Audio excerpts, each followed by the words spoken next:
Kung ikaw, Kapaintek, ay isang motorcycle rider at naghahanap ka ng ilaw para sa iyong motor, bakit hindi mo subukan mga Kapaintek? Itong motorcycle light bulb na 60 watts mga Kapaintek. So napakaganda na ito, ano? Tapos pag umorder ka nito, may kasama na siyang bracket at tornilyo.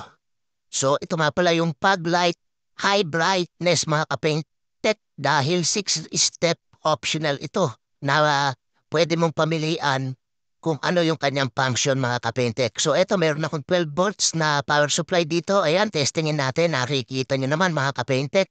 O di ba? Talagang napakaganda. May blinker din siya, no? So, testingin naman natin mga Kapentek sa malayo. Ayan, kung nakikita nyo.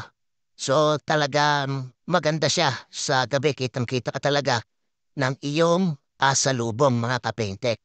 So paano ba umorder? Nandyan lang sa aking yellow basket. Ano, ito yung usong-uso ngayon na ilaw para sa inyong mga motor, cycle mga Kapaintek. Saka waterproof na rin ito mga Kapaintek at 150 degree wide for a larger area. So talagang malawak yung kanyang maliliwanagan sa daan mga Kapaintek.